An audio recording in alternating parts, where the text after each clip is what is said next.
We are the STARR Coalition, and when I say we, I mean all of us. And the STARR Coalition is a nonprofit organization. We've been working now for 4 years to really bring in advocacy into the research discussion. So we work with industry leaders, we work with advocacy leaders in order to come up with programs that are pretty innovative on ways that we can more normalize the discussion around clinical research and realize that brain research is as important as heart research, as important as cancer research, as important as any other research we have out there. And we recognize that we do have some unique challenges within CNS research, and some of those things we're going to address today, but we are so happy that you're here. Just to kind of get a feel, how many of you guys, if you could stand, if you are a sponsor, just to kind of get an idea who is in the room today? All right, very nice. Good. All right, thank you. What about CROs, if you're here representing a CRO? Beautiful. All right, thank you guys. What about if you are a site? We have quite a few sites here today, I think. Look at there. Wonderful. Thank you for the representation. All right. And if you are one of the advocates that we brought in today, can you guys stand up for us real quick? All right, Kimberly King from DBSA, I want to recognize real quick. Michael Peterson from DBSA South Florida. Patrick Hendry from MHA. He's the peer advocacy specialist. Matthew Shapiro from NAMI, New York. Matthew Racher, who is an incredible advocate here in South Florida and all over. Michelle Hammer, who is with Schizophrenic NYC. You guys check out her work. And then Cecilia McGow, who is the CEO of Students with Schizophrenia. You may recognize Cecilia from TED Talks and a lot of other things. So I want to thank you guys for being here. And do we have any other advocates in the room? Huh? Everybody stand, because I want everybody to recognize that you are all advocates in what you do. So please give yourselves a big round of applause, because advocacy comes in many different forms, right? So thank you all for being here. So one thing that we've tried to inject in the conversations within CNS research is ensuring, number one, that we continue to focus on the human element in what we're doing. And that is, I think, something very unique. We have got to continue to build relationships with individuals who are going to be a part of clinical research. We have to continue to build relationship with advocates who understand as well as we do that without solid scientific research, we will not be able to continue to find cures for symptoms that are afflicting many millions, tens of millions, even really statistically over 1 billion people worldwide that are living with CNS disorders. So there's a lot of things that make this area unique. And so we've really kind of come up with, we talked, I guess, since the time that we came into this world, the STARR Coalition, we've been talking with a lot of our stakeholders and saying, are there some things that make what we do very unique? Are there some ways that we could collaborate together to help build the way, we keep hearing the word person-centered treatment, but how are we going to integrate that into the operational pieces that we have at our clinical research sites? And so we have had a group of experts who have come up with some of the some areas that we're going to focus on today. Language, stigma reduction, really connecting with advocacy at the community level, participating in work groups at the STARR Coalition. We have an auditory hallucination simulation, which is a great way to really have some wonderful empathy training for those that you work with. STARR 911, which we'll talk about, Project Rockstar, and also as research sites, really assessing the strengths and weaknesses in your community and what can you do to fill those gaps. Because you guys, the sites need to play an intricate role in their community, both within the treatment realm, within the advocacy realm, they need to be a part of the communities that they're serving. No longer does research need to hide in the corner. You guys need to be out in the open and saying that you are a vital part of what's happening in your communities. So we brought many of you together to come up with these initial modules to put together what we call the STARR Site Certification, which we have a manual here, right? So we are working to use this as a platform to educate clinical research sites throughout the nation. And one thing about this is that we noticed that there were a lot of incredible sites already integrating a lot of these components into the work that they were doing. So it didn't take a lot for us to find out what is working right in the communities and how can we spread that. Because we know that you may have 10 research sites in the community, 9 of them are doing it really well, but what happens when that one research site is end up doing things wrong and causing conflict or disruption in the process in your community? It can reflect on everyone who is doing research in the community, right? I'm sure I see a lot of heads nodding from some of the sites. Who of you helped us develop the STARR Site Certification? Can you stand up? If you were a part of creating this, if you read over the material and helped us edit some things, yes. So thank you guys. We've got representation from across the industry and advocacy on this. So these are the guys who helped us out with this. But also know the certification is an organic process. There are a lot of other things we wanted to talk about. Diversity in research, right? Dual enrollment. There are a lot of areas that we still want to touch on, but we weren't quite ready to release those in the first round, so we're going to continue to add this to the certification as we move forward. So we're really happy that you guys have been a part of this. I do have that was my recognition slide. How do you like that?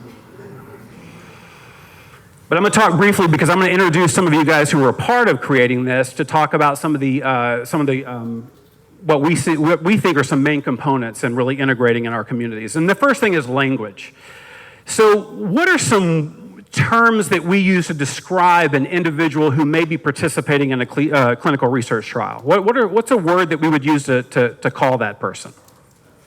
Subject, volunteer, participant, patient. What about within maybe the treatment arena? What are the words that we use that? Client, consumer.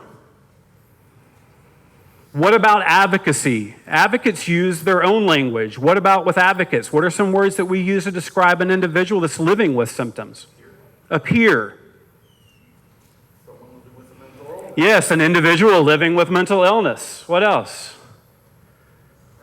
A person, right? Exactly, thank you. Yes, they're a person, right?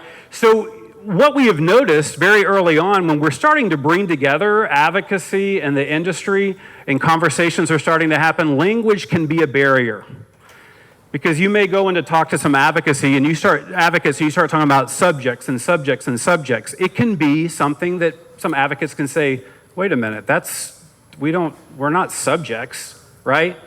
In the same way that when we talk to some of our advocates, they may be using language like peer or consumer that may confuse folks that are working within that industry. But we use the language that we're taught.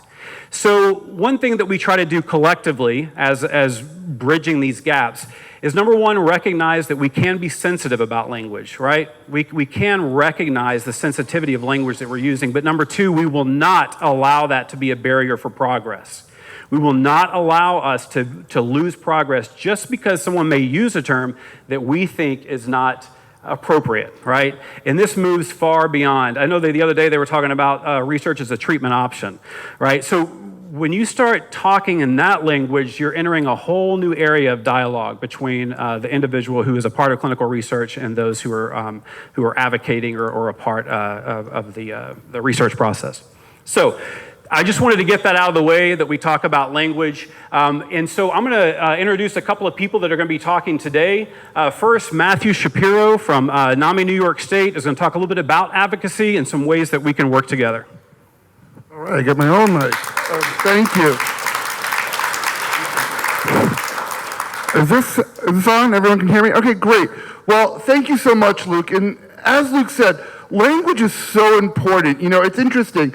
Luke has reduce the stigma around clinical trials.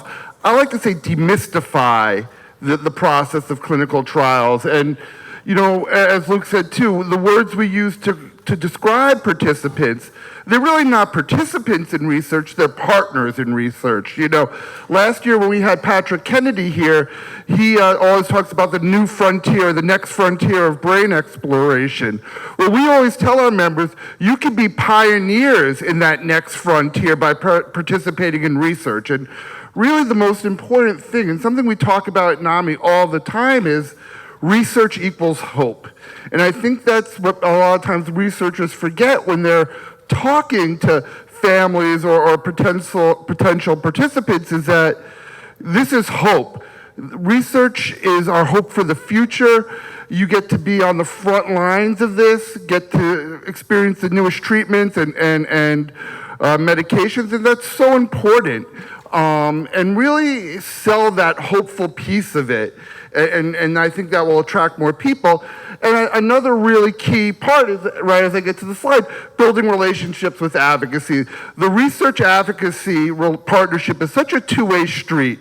When I advocate all the time, I couldn't go in and talk to a senator or an assembly person without having research to back up what I'm talking about. And that goes both ways. So it's interesting. I just met with my local UTSCA representative, and she gave me a report that they just put out about access sites, or lack thereof.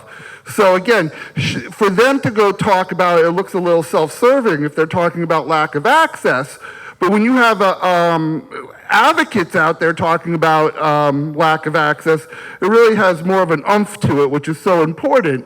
And the other thing that's so important too is that NAMI is such a strong proponent of research that when you're looking for people to, participate in trials, use NAMI, use advocates, let us communicate to our members, you should be participating in this trial. We put out a weekly e-newsletter. We have a research section of the newsletter with upcoming trials coming up. We work with both pharma, both academic, any type of research that's out there. We want to make sure our members know. We want to make sure our members are excited about it and are willing to participate. So, I have a limited amount of time, but I'll be here afterwards. I'll be at the booth. I'd be happy to talk to anyone about how to partner with NAMI, how to use advocates better. It's such a symbiotic relationship. We need each other, so let's work together better. So, thank you.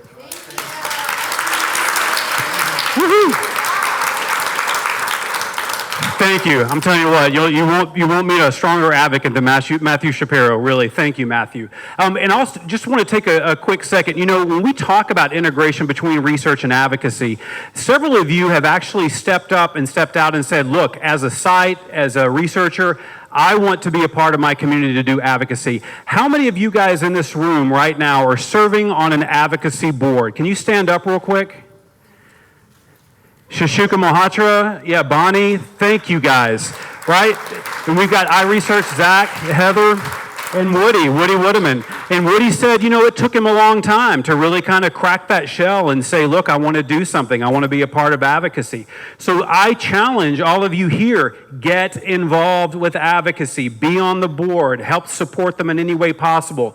And when we talk about the trickle down, it happens in your community, right? The real work happens in your community. Thank you for the national support, but we've got some great programs that we're trying to actually pull that support right in the community. So I'm going to also introduce next, I want to bring up Corey Fowler it's so funny because your pronunciation and mine are much different, but I'm from Arkansas and you're from New York, so Otsuka, I don't know. Everybody has their own way. But Corey Fowler is going to talk a little bit about a couple of other programs we're doing. Thanks, Corey. Thanks, Luke. So the correct pronunciation for Otska is, think of oatmeal, Otska, so Otska. So there you go. But if you say Atsuka or Osuka or whatever you say, it's fine. We're totally fine.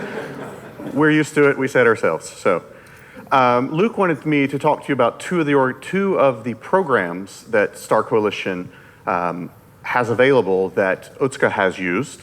But before that, I just want to remind you that this is our organization. This isn't Luke and Carol's. This is an organization for our industry. It's also a nonprofit. So it costs money to run this organization. Not stumping for them, but just putting that out there so that it's in all of your minds. The first of the two that I want to talk about is the STARR 911. So in our industry, we do a lot of pre-screens by phone. And in the process of pre-screening a subject, it's quite common to find a subject who may speak of self-harm or injury and immediately exclude themselves from participation in the study. But as Luke and Carol went around the country and had conversations around how does Site A versus Site B versus Site C address this issue by phone, In some cases, sites had a very clear answer, and in other cases, they just think the participant told them they weren't appropriate and hung up the phone. So what was born out of that was a partnership with the American Foundation for Suicide Prevention, and essentially the development of a call center with a script that was worked on by a number of you in the audience, as well as with the foundation, such that if a site is participating, or a sponsor or CRO, the information is gotten to sites by various mechanisms. If you're participating in STARR 911 and you have screening activities ongoing of which you identify a patient who may be at risk of harm, there is now a script and a way to transfer this person to someone who can provide help specifically for that situation.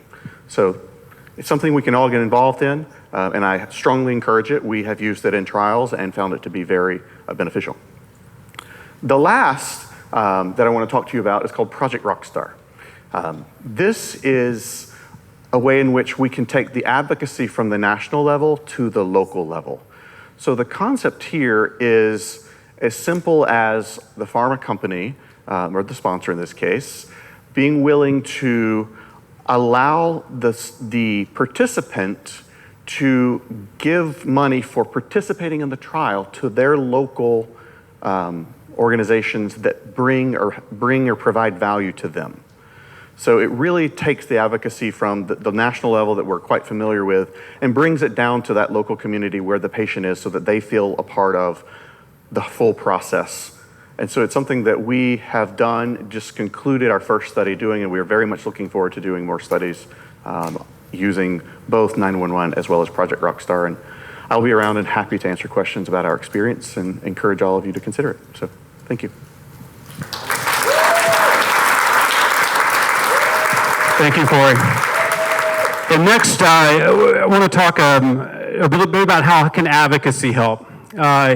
You know, as advocates, and again, I consider myself an advocate along with everyone else in this room, but I do think it's important for you guys in advocacy. Number one, go out and advocate for more cutting-edge research. We know that without good scientific research, we will not be able to continue to find new ways to help individuals living with mental illness or any other CNS disorder. So I encourage you guys to be an active part of that. Learn about trial design. You know, we keep talking about how we want the individuals to be at the center of designing trials, but you have to be there. You have to be a part of that process. And it may not be you, it may be someone else, but take that message back to the people that you work with and say, look, we need to actually partner in real ways to help individuals, and we're going to do that by helping design the trials that are happening. You know, we talked about sometimes, imagine somebody living with schizophrenia and they're experiencing symptoms, having to sit through 3 to 4 hours of questions. I mean, I couldn't do it myself. But imagine the difficulty for somebody who may be symptomatic. How are we going to design things that actually are going to be centered around individuals? And it's not about just talking about it, it's about doing it. And then teach researchers about advocacy. All of you have some very specific things. Cecilia's goals that she has around students with schizophrenia is much different than maybe what Patrick has doing around Mental Health America, which is much different around what, you know, Michelle's doing at Schizophrenic NYC. Everybody has a place in the advocacy world, but you guys need to go out and speak with the researchers about what you do and inform them. So please do that as well. And also, when we talk about the certification, use the certification as a tool for change. So when you see that there are issues happening, bring it into the coalition and let's find ways to address those things, right? So when we talk about, you know, person-centered, but, you know, working with advocacy, understanding language, there are a lot of elements that we still have yet to explore that we need to conquer over the next months and years. So I encourage you guys to do that. So thank you guys, and please be a part of it, as active as we're asking the researchers. Be as active in research as you can. So with a STARR Site Certification, again, we see it as an educational tool. Again, there are a lot of great sites that are already integrating a lot of these things in their operational pieces, but we want sites across the nation to be doing these things. So we've asked the couple of sponsors and CROs and others to talk about maybe ways that they can, like the advocacy groups, how they can try to integrate some of these concepts into their organizations from their perspective. So I'm going to ask ask Adam, do you want to speak for just a second about how sponsors can help?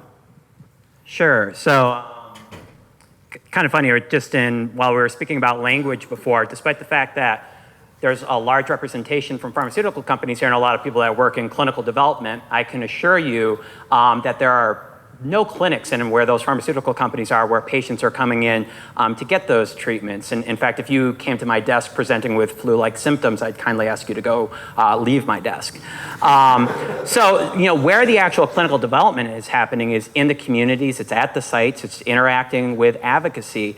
And this idea of having sites that have gone through some threshold of site certification and demonstrating that they have the same responsible values that we feel that we have as a company, and that is what is happening in the actual communities that they're engaging with, is something that was very important to us, and I think very important to a number of other pharmaceutical companies, especially given the public image of pharma in general, that one of those bad apples suddenly just exacerbates an already very big problem for the industry. So, the value of site certification, I think, is certainly high to make sure that the people who are running these studies, that are doing investigational work with our medicines, are responsibly working with their communities.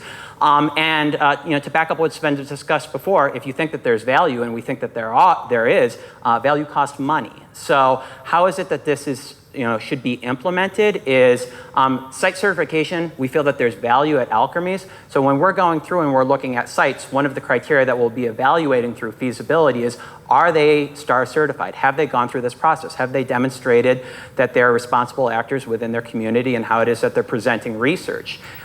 Certainly if they are, especially if they're going to be relying on those communities for patients to be coming into the trials, that's going to certainly be a criteria which is going to bump them up on our selection list. The other component of value is the site certification process is going to cost money. There's money involved in going through and making sure that these programs are up and going, and that money supports a lot of the other endeavors that the STARR Coalition is doing. So for sites that have had that criteria that are selected, Alkermes will be including as part of the startup fees a line item in those budgets which will be supporting the site certification, similar to what it is that we've recently seen, the AHARP models for going through and making sure that there was a certain level of quality that happened with IRBs. We're willing to do that same thing with sites if we see that there's this additional value in working with sites that have gone through this process. So again, like other people have said, happy to speak a little bit more about that from the sponsor's perspective. But I believe I'm now going to introduce Krista Armstrong, Senior Vice President from Premier, who's going to speak a little bit about this from the CRO perspective. So I think Adam laid out a couple of nice points that just as a good segue to saying how can, as a CRO, we support this. And I think something that we all do as CROs, a very similar process, is we all do feasibility, right? We're all sending out a questionnaire or possibly making those phone calls, doing the check boxes, but something very simple, just ask, are you STARR certified, right? Let's get that on our feasibility forms. Let's make that a part of our process as CROs so that we can either check that box and say, okay, we have STARR certified sites, and now we can bump them up in terms of our tier of this would be a site that we would endorse and have in our top tier for recommendation to our sponsors when we're partnering with them to choose sites. Or that question can be, we're not STARR certified, so now you have a platform to begin that discussion. And you can be asking, are you interested? Let's talk more about that. And then we can socialize, how can we get them STARR certified? And I think another really important thing is, as Adam mentioned, is we as CROs can engage with our sponsor partners to say, can we some way share in the cost associated with it so that we maybe can help foot the bill, because it does cost money. We've heard that now from everyone who stepped up here, right? So I think we could potentially share in that investment with your sponsor partner and as a CRO to help the sites get their certification. And so I think it's well worth it, and certainly Premier will be doing it, and I hope other CROs will as well. So with that, I will introduce Dr. Shashuka Malhotra, who's the founder and medical director of Neurobehavioral Clinical Research. Thanks, Krista. So how we as a site can work with this is get involved with STARR. Luke helped me 2-3 years ago to get connected with the NAMI, the DBSA.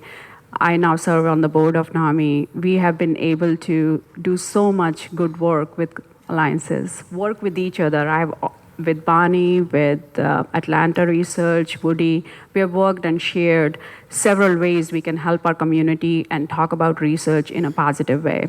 And get certified, because if you put it in a daily operations, that would make sure that all your team members are responding in the same way outside of their biases. I'll share one story.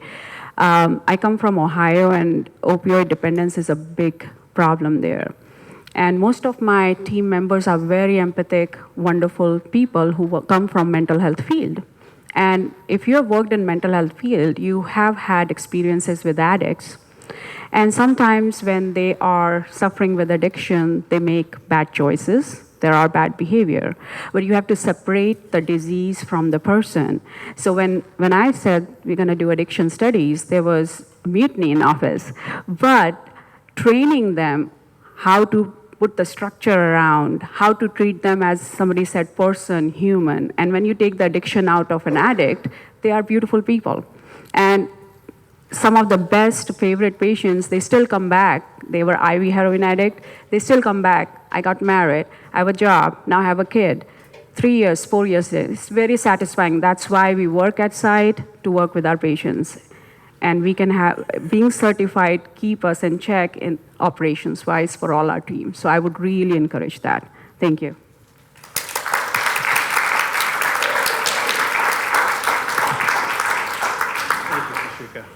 It's been a great pleasure. Every time I talk to Shashuka, she immediately goes to, how do we solve this problem? It's always just next thing, next thing, next thing. So thank you so much.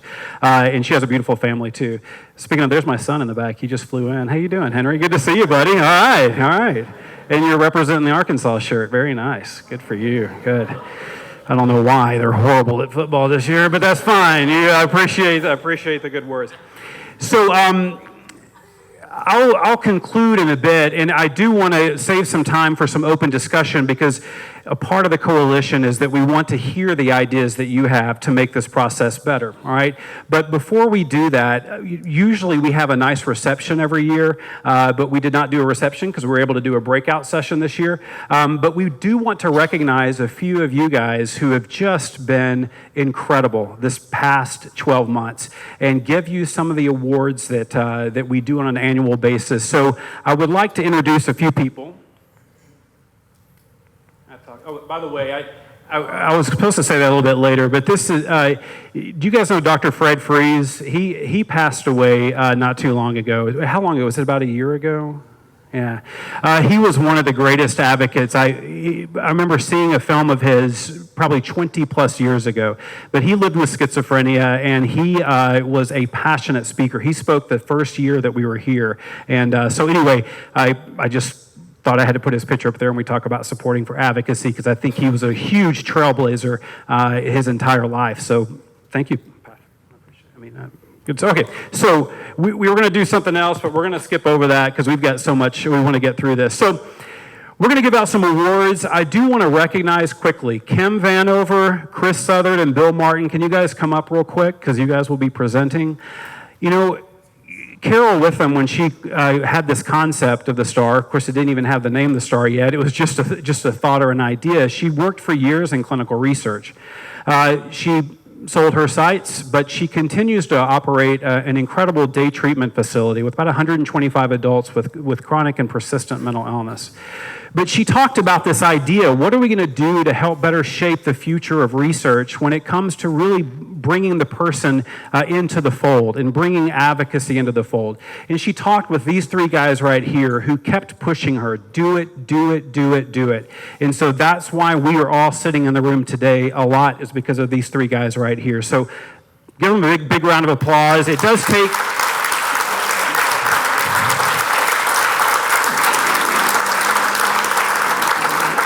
It takes a lot of encouragement and a lot of vision to do this. So in honor for you guys, they're going to be presenting some of the awards today. So if you guys want to go on up, and then I'll introduce Leslie and Michael here in a few minutes. There should be a mic up there if you need. It's coming. Yeah, I'll find the one for you. Yeah. Did you put these in any particular order, Carol? Yeah. Hello? Anyone? Great. Okay, that one's yours. All right, fantastic. Okay, and the last one. Is this it? Yep. That's okay. It happens. So we're gonna. Right. I don't want to drop it. Yeah, that's not going to work. Here, let me hold on to that for a second. Yeah, do that, Luke. That sounds good. There we go. Very heavy. You make these things very heavy. Thank you. Yes. Okay. So it's my pleasure this year to present the award for Sponsor of the Year. So while I say nice things about this incredible company, why don't we have some representatives from Sage Sage Therapeutics, pardon me, come up here if they're in the room. That would be great.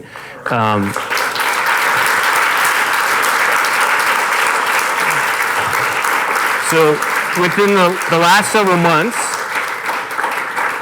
Sage has adopted the STARR 911 program. They have inserted that into over 100 research centers across the United States.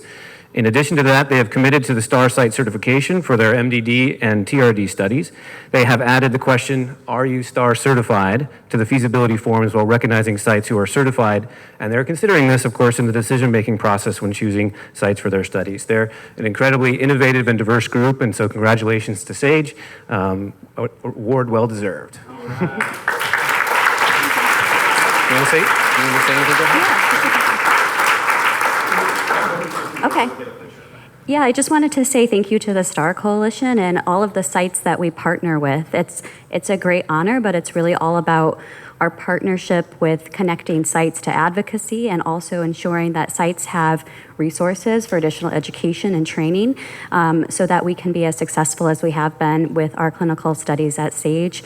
And so really, it's thank you to all of the hard work that you all do. So thanks. Do you want to say anything?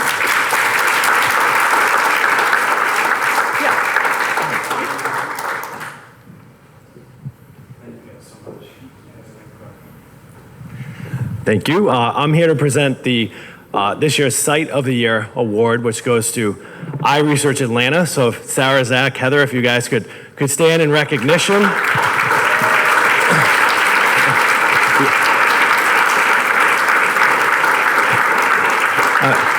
It was beyond well deserved. I can say from first-hand experience that the site really does go above and beyond in getting out to the community and making sure that patients and research participants' well-being is, front and center. I actually, in thinking about this, I recall back to, I think, several years ago, we were running a large outpatient schizophrenia study, and they were enrolling really well. I had gone over to the site. We had a site visit, and I asked, I was like, well, what's the magic, and where are you finding the patients? And they were actually, I think what was Heather was actually going to across the way into the park, meeting with patients. She seemed to know many of the patients personally over time, and really had that personal touch. We used the word person before, and you explained an unbelievable story about how you got all those patients in the study. So again, really well deserved. I think Luke and the team, the coalition, want to thank you guys for all that you've done over the past year and years, and helping to share the best research practices. So I think a lot of the standards and stuff that we're trying to get across to all the sites, you guys have had a heavy hand in it. So thank you so much. Really well deserved.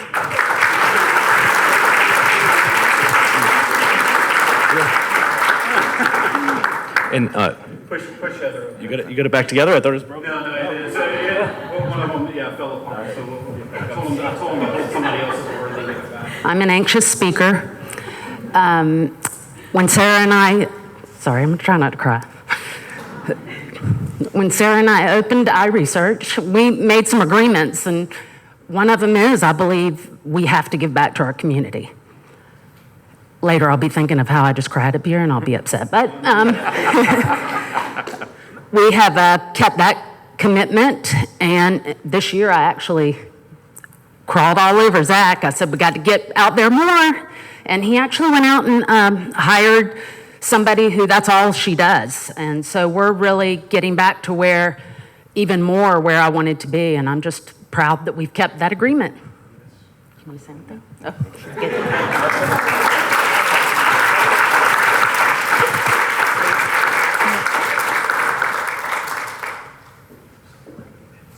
Hi, I'm Kim Vanover. I'm from Intercellular Therapies, and I am pleased to announce the winner of the the CRO of the year, Syneos Health. This is deja vu all over again. Syneos received the award last year, but they've really doubled up on their efforts with the STARR Coalition in many creative ways. Kathleen Starr and Lee Householder of Syneos wrote this book, Why We Resist: The Surprising Truths About Motivating Behavior Change. It's an incredible book challenging change agents like all of us to rethink how we shape the industry and advocacy. They are donating all of the profits from the sale of this book to the STARR Coalition.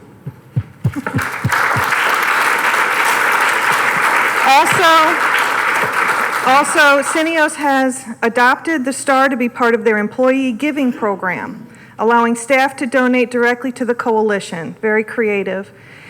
And they've been a part of work group after work group, always looking for ways to move our programs to the forefront of research. Congratulations.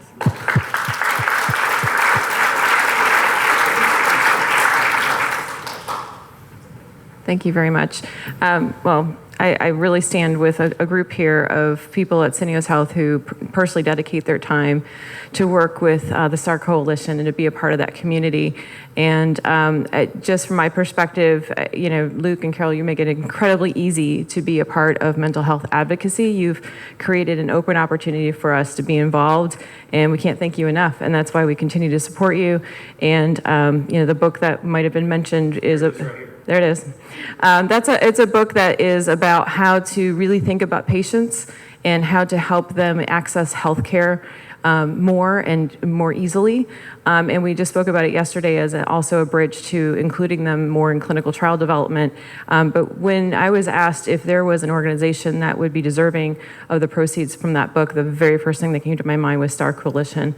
And that's just because of the incredible work that you guys do. So thank you so much.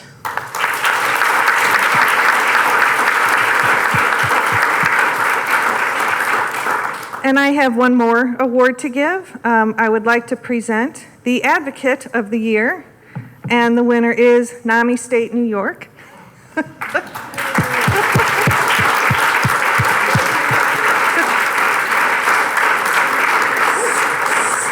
So NAMI State, New York has been part of the STARR since our first phone call, giving advocacy true voice in clinical research. Matthew Shapiro made a bold move recently. Inspired by STARR 911, he introduced language into Nicole's Law, a New York State legislative bill offering essential services to those living with symptoms with mental illness, mandating suicide prevention education and support to anyone who meets exclusionary criteria due to suicidal ideation. How great is that?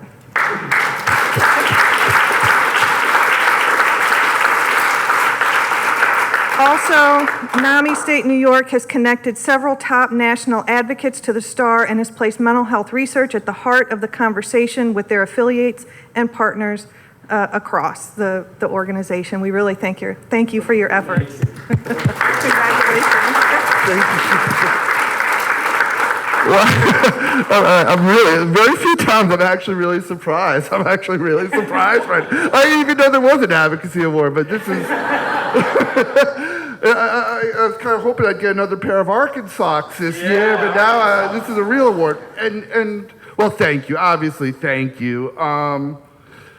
We don't advocate for awards or to be recognized. We advocate for change. And when we can make a little bit of change, when we can move the needle a little bit, that's our real award. So very humble to accept this on behalf of all our incredible advocates in New York State who understand how important research is to our, like I said before in my talk, that it really is our hope for the future. And Luke and Carol, the work you guys do, you're such inspirations to me personally, but to bring everyone together like this, and I always think it should be the STARR partnership, because we are all partners in this, and we're just so honored to be a part of the incredible work you do, and to be a part of this incredible coalition. So thank you, and thank you to Matt and Michelle and Cecilia, you guys who are really showing what recovery is and showing what's possible. I mean, you guys are the finish line in a lot of ways that we're hoping to get to. So thank you for being, we talk about hope in research, but thank you for all the hope you guys bring to people. And thank you to Luke and Carol for all the hope that you bring to people. So thank you.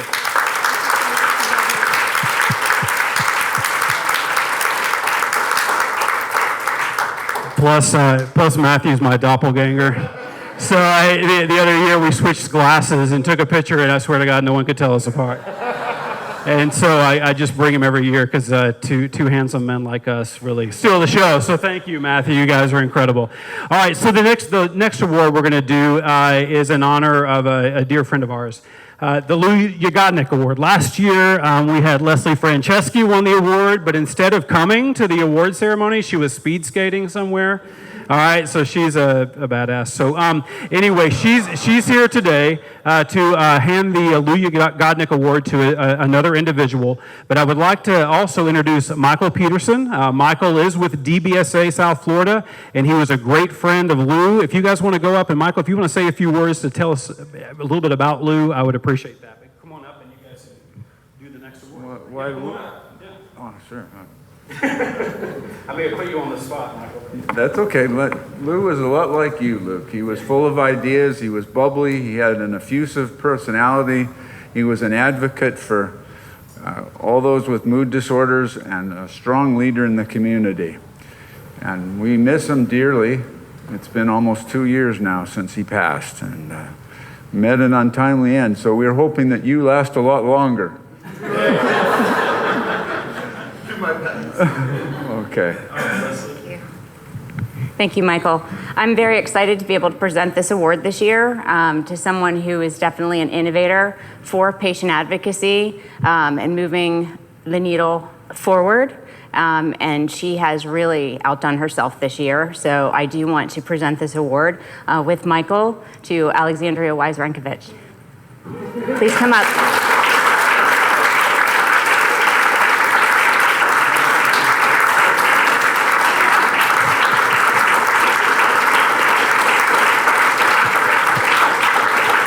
Wow. Okay, talk about a surprise again.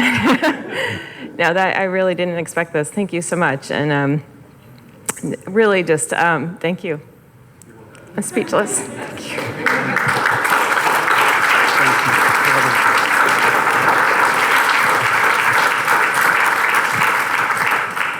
And then just one last award that we do every year too. I'm getting too old to bend over.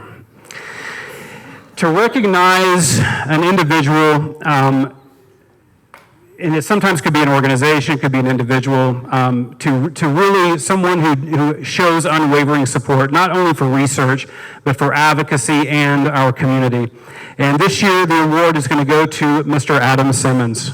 Hey, you had no idea. How do you like that? Come up here.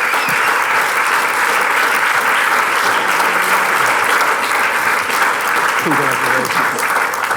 So my favorite saying is, talk does not make rice.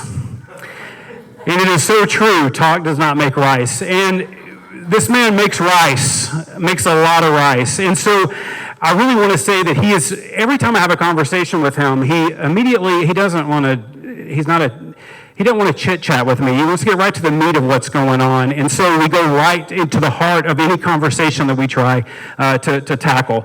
But he challenges conventional wisdom all the time. He is completely dedicated to the work that he's doing, and he understands the value of what he's doing, and he understands why he is doing what he's doing. He will look at things from very unique perspectives and is never happy with the way things are. So we need everyone to continually look at the world with a unique perspective. And so I see that Adam will shape things over the next decade or two or three within this industry. And so we're so excited today to honor him with this award. Thank you so much.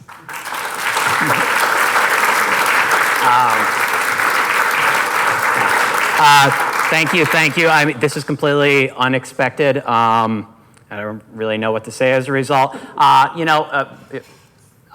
of the reason for my inspiration is really, it comes from the people that are in this room right now. When some people ask me, why is it that you work at Alchemies? Why do you work in CNS? Well, why do you do the things that you do? My motivations are, and I think about, the John F. Kennedy and the moonshot, and I do these things because they're hard. And if it was easy and it was simple and there were simple solutions, that would be boring. And life's too short to do things that are boring. So I recognize all the work that people are doing here, and when they come to me with questions and they have,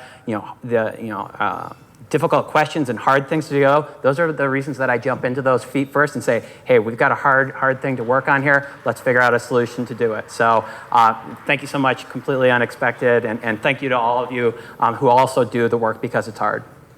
Thank you so much. Thank you all, guys. Really, these guys are shaping the future of CNS research and advocacy. Thank you, guys. And you can sit back down if you want to, or you can stand there. I don't know, whatever you want to do. But it's a great honor, obviously, to have you here. And thank you again for all your wonderful work. We started a few minutes late. So I don't mind, maybe for the next 5 minutes or so, if we can just maybe open up for discussion. We talk about what is important for us to move this needle forward in CNS research. And as you're sitting here today, are there some things that maybe you thought of? What are some things from your perspective that you see that we need to do to maybe move that needle forward? And so I'm just going to open up the floor. If anybody has some thoughts or ideas or any comments about anything today. So if you do, raise your hand and I'll give you the microphone. Anybody have any thoughts? Yes, of course. I want you all to know that Luke has his phone by his bed at 3 a.m. and he's willing to listen to any wild and crazy ideas that you have, and he takes them seriously.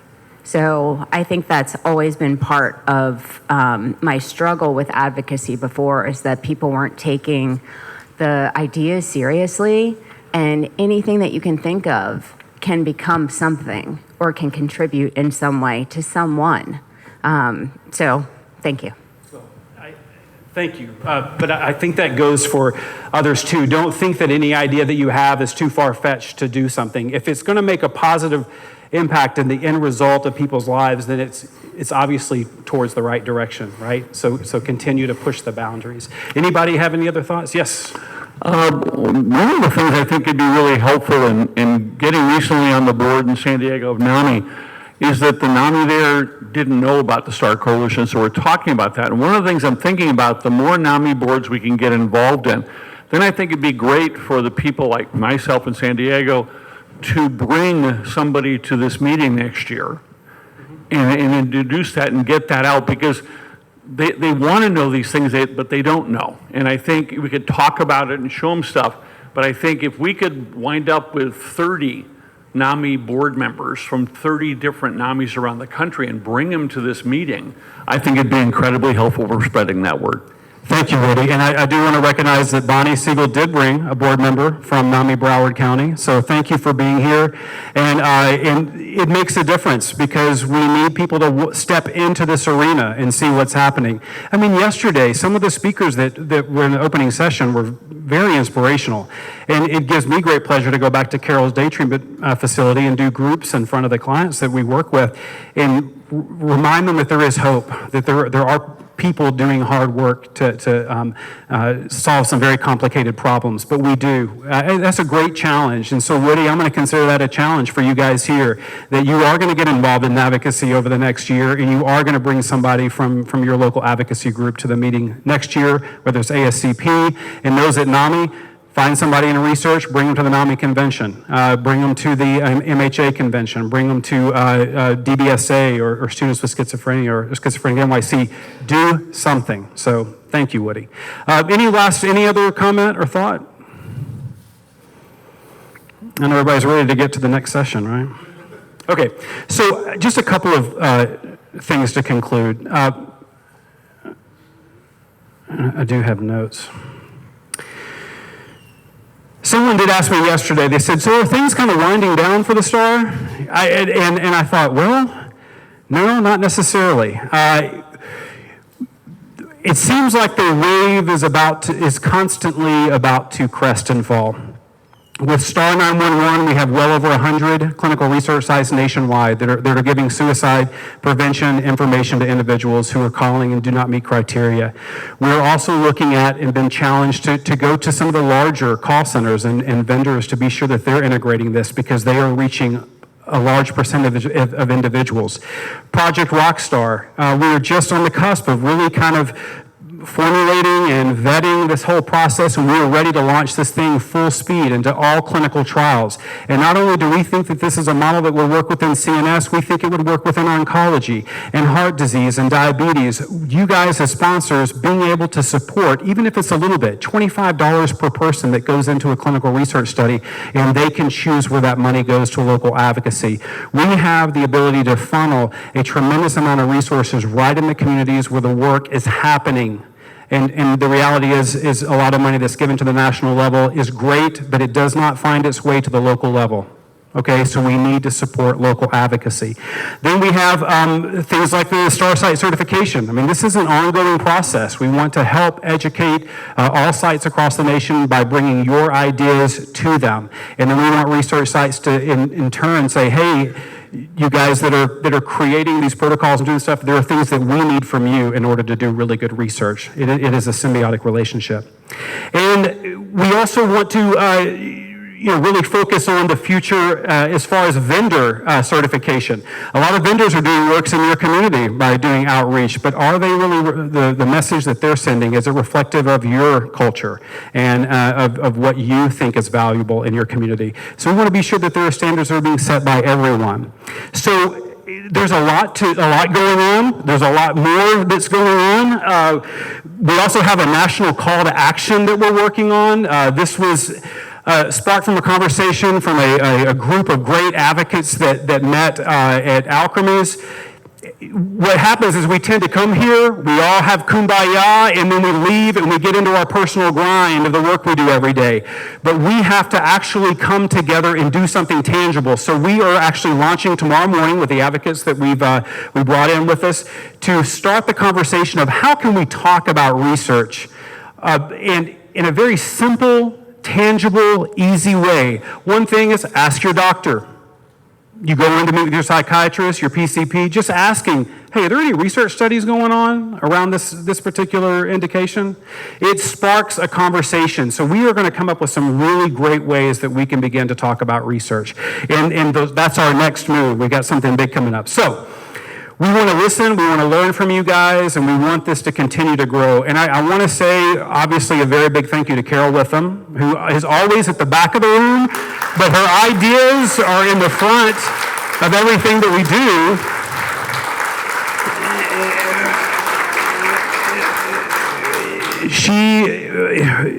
My wife said that we need to have couples therapy sometimes. But the thing is that she truly has an incredible heart for what she's doing, and this would not be here without her. And I know when you walk in and you see this huge booth, we have gotten one grant from Otsuka, and we have not gotten a single penny from any other sponsor, no other pharmaceutical company. She has done this on her own from inception. We're in the process now of wanting to change that because we wanted to walk into advocacy and say we've got no special interest. We want everybody to succeed at this. So thank you, Otsuka. We hope that we get support from you guys in the future, but know that the things that we're doing, the booth and the support that we have is coming from Carol. And anything that comes from us as a coalition will be sunk into programming and expanding the great work that we're doing. So thank you, Carol, for your dedication and obviously for your... And we'll go to couples therapy, right, yeah. I'll ask my therapist next time if you're welcome to come.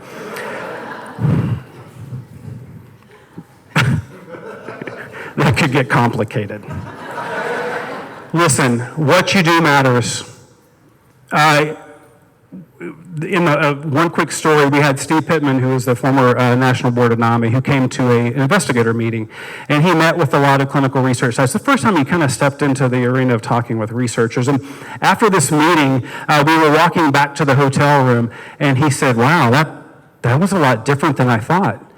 And I said, well, why do you say that? He goes, people were telling stories about their sister and their brother and their mother. I mean, these were scientific researchers and all. And They had something personal to share about why they're doing what they're doing. I said, well, you know, that's the thing. We all have something that we're good at, right? Whether you're an accountant and you work for a CRO, you're doing something to make a difference. Whether you're into marketing, because that is your specialty. Whether you love to crunch data, don't know why, but if you love to do that, right? If you like to go in the community and do outreach, we all have something that we're giving, and there's a reason why we're doing it. Stay connected with why you're doing what you're doing. And with that, we can change things for the future for CNS research. Because I'm telling you, mostly with the folks that we work with every day, they're counting on us to do something great. Thank you for being here. Thank you guys so much. We're going to hang around for a bit. If you have questions, let us know. But thank you guys so much.